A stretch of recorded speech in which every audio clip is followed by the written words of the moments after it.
A Agenda Econômica está de volta discutindo as medidas para a recuperação da economia. Minha convidada é Giovana Bertucci, ela é economista e professora da UNB.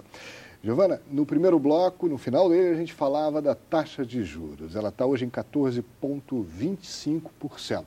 E com isso, faz com que a dívida pública aumente a cada dia, o que pode se tornar um outro problema para a economia e para o governo. É possível se manter esse regime, manter a taxa de juros no teto para se reduzir a inflação por quanto tempo?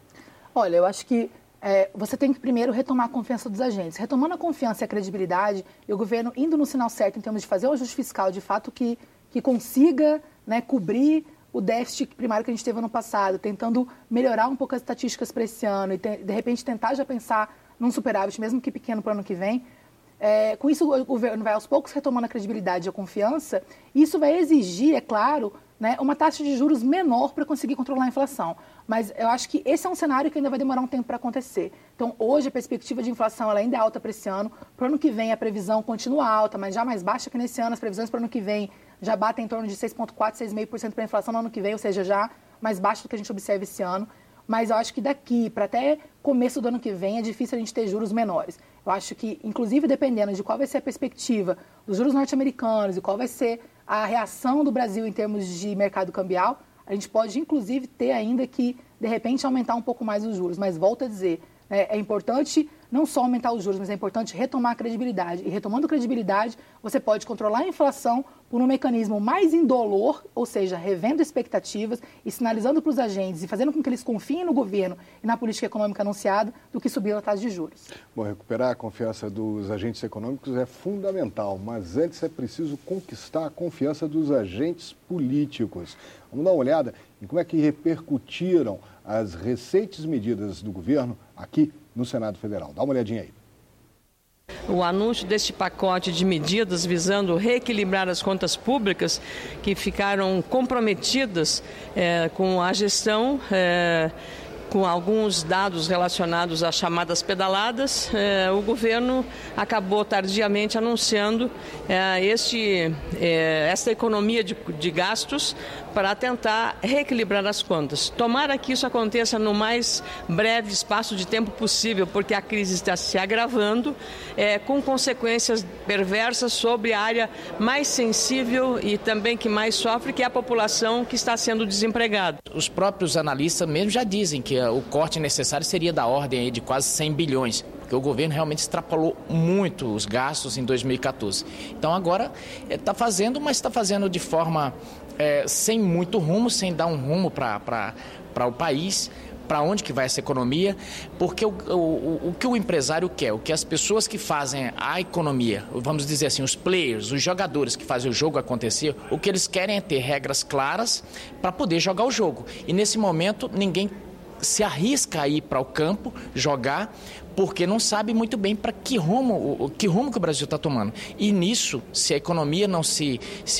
quem faz a economia acontecer não se sente seguro, como é que nós vamos sair dessa crise? Os dois senadores manifestam aí a preocupação quanto à confiança do mercado, que era o que você falava. É preciso que os players recuperem a confiança no governo. O que te pareceu as declarações aí dos dois parlamentares? Eu gostei bastante das declarações deles. Eu achei que eles tocaram em pontos importantes, né? A primeira falando da questão, né, do ajuste fiscal e como que isso talvez de fato não seja suficiente, pelo menos até agora, antes da aprovação das medidas pelo Congresso. E o segundo falando exatamente dessa questão de segurança, ou seja, você tem que se sentir seguro, as propostas do governo têm que ser críveis para que o agente comece a acreditar, comece a perceber que a inflação é prioridade para o governo, porque até o momento que a gente tem percebido é que até, no meu ver, o crescimento tem sido a prioridade, né? Porque se a gente for olhar desde a crise de 2008 até agora, todas as principais medidas tomadas pelo governo até o ano passado eram medidas que estavam sempre priorizando um crescimento maior e tolerando uma inflação também um pouco maior nesse sentido. E só agora em 2015, com toda a deterioração, não só da inflação, como a deterioração fiscal, e as duas coisas são parte de um mesmo problema, é que o governo agora tem se preocupado um pouco mais e tem demonstrado isso com aumentos das taxas de juros, com a inflação. Mas essa foi uma decisão um pouco tardia, né? Se o governo tivesse se preocupado com a inflação um pouco antes e contido ela um pouco antes, talvez a gente não tivesse taxas de juros tão elevadas hoje para conter a inflação, ou seja, um remédio tão amargo que a gente está tendo que tomar agora. Agora, eu estava falando que antes de recuperar a confiança dos investidores, dos players, é preciso se conquistar a confiança dos políticos.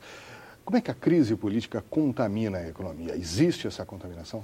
Sim, claro, né? Quando você tem essa contaminação política, todos esses escândalos de corrupção, as notícias da Lava Jato, toda a questão da Petrobras, como que a Petrobras veio perdendo valor ao longo dos últimos 2 anos aí, com todos esses escândalos, é claro que isso vai afetar negativamente a economia, né?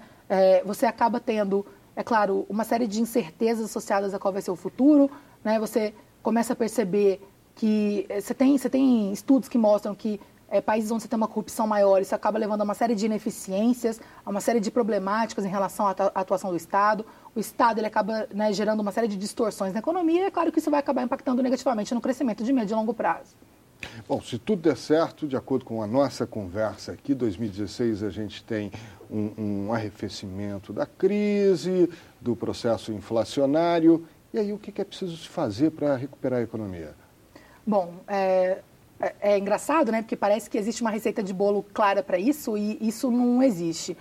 No caso do Brasil, acho que várias coisas são importantes. É claro que o tratamento das questões de corrupção e levar isso, né, de maneira mais de médio e longo prazo, no sentido de combater esse tipo de prática no Brasil, isso é importante. Agora, além disso, né, que seria o lado político que a gente está tratando, a gente tem economicamente o fato de você realizar um ajuste fiscal, mesmo que hoje, no curto prazo, seja um remédio amargo e que ninguém gosta, mas isso vai ajudar no controle da inflação. E controlando a inflação, você permite, né, com que os agentes passem a ter mais previsibilidade sobre a economia. Você permite também que a taxa de câmbio fique menos volátil do que a gente tem observado, né, ao longo dos últimos meses e até, se a gente for olhar, do último ano. Isso vai gerando, então, uma economia mais robusta. Isso vai trazendo, de novo, não só as decisões de investimento dos agentes privados, vai trazendo novas possibilidades de investimento do próprio setor público, que tende a melhorar suas contas públicas, e vai também trazendo a possibilidade de investimento estrangeiro. Porque o investidor estrangeiro hoje também ele está recuado, ele está à parte de todo esse processo, não só por uma questão da própria volatilidade cambial e da incerteza que isso gera no mercado, mas também da perda do grau de investimento recente que o Brasil teve na Standard & Poor's. Então, a gente está tendo hoje um triplo problema de investimento, ou seja, não só o governo tem investido pouco e tem cortado investimentos por conta do ajuste, o investidor privado está receoso desse ambiente instável e está aguardando para ver o que vai acontecer, e a mesma coisa com o investidor estrangeiro, ainda mais depois do rebaixamento. Então, com o ajuste fiscal, com a queda na inflação, com a retomada da confiança dos agentes, né, com o tratamento dessas questões ligadas à corrupção, você vai tendo aos poucos a retomada desses investimentos, você vai arrefecer a volatilidade cambial, você vai trazer mais investimentos estrangeiros, principalmente para o setor produtivo da economia. Além disso, é claro, o governo ele precisa dar um jeito de retomar os seus investimentos, né, porque com o governo retomando investimentos em setores importantes, como, por exemplo, o setor de infraestrutura, né, isso acaba gerando efeitos positivos também sobre o investimento privado, porque quando o governo investe em infraestrutura, não só investe diretamente, mas ele também cria condições propícias para isso, cria um ambiente incentivador desse tipo de investidor, né, que privado vai, junto com o governo, investir nesse setor. Isso é fundamental para que a gente possa ter uma retomada de crescimento e uma retomada que seja não só no curto prazo, mas que também leve a um crescimento sustentado e duradouro no médio e longo prazo da economia brasileira. Agora, pelo que você falou, para isso antes temos que conseguir o ajuste fiscal. As medidas do governo até agora são suficientes para se obter esse ajuste fiscal ou vão ser necessárias outras medidas, reformas mais profundas? Não, são necessárias reformas mais profundas. O que a gente tem observado, né, e alguns economistas, tem um economista que sabe muito desse assunto e tem dado uma série de entrevistas, tem ganhado notoriedade no cenário hoje, que é o Mansueto Almeida, ele fala muito a respeito dessa questão do ajuste fiscal e como que ele é insuficiente para gerar o que a gente precisa em termos de economia, né, em termos de ajuste fiscal. Então, hoje, mesmo com os cortes do governo e tudo mais, o que se tem conseguido economizar não é o suficiente para gerar superávit primário nem esse ano e provavelmente nem o ano que vem. Então, né, de duas uma, ou se você quiser gerar superávit, você vai ter que aumentar impostos, que é algo que ninguém quer, né, nem por princípio e nem dado o tamanho da carga tributária que o Brasil já tem, que já é uma das maiores do mundo, dado os serviços públicos que a gente oferece, que são muito ruins, ou você vai ter que cortar mais, né, outros tipos de gastos, por exemplo, de custeio. E o que a gente tem olhado é que o governo tem cortado muito gasto de investimento, como eu falei, mas tem cortado pouco os gastos de custeio. Se você for olhar o corte de gastos de alguns ministérios, como o Ministério da Educação, o Ministério dos Transportes, o Ministério das Cidades, onde já houve cortes, esses cortes chegam a menos de 10 bilhões de reais nesses 3 ministérios. E aí você, por exemplo, corta do PAC mais de 20 bilhões.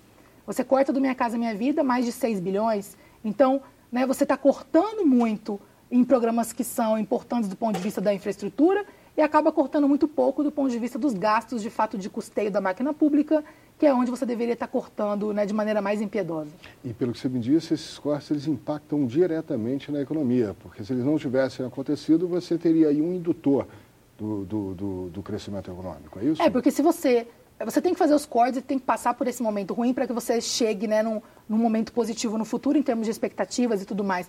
Mas o fato de você estar fazendo os cortes hoje, é claro que isso vai ter impacto negativo em termos de crescimento, né? E aí você entra naquela escolha conflitante. Você vai optar hoje por melhorar as contas do governo e tentar melhorar a questão da inflação, né, às custas de um crescimento menor hoje, mas de uma perspectiva positiva para o futuro, ou você vai continuar gastando pra caramba, deixar uma inflação mais alta, se acelerando como tem tido nos últimos tempos, né, e até crescer um pouco mais, mas um crescimento que não é sustentado a médio e longo prazo. Então essa é a escolha que está sendo feita hoje, ou seja, a gente está tendo uma escolha hoje, né, onde você está abrindo mão de um crescimento maior no curto prazo, mas a ideia é gerar os ajustes importantes para que se tenha resultados melhores no longo prazo.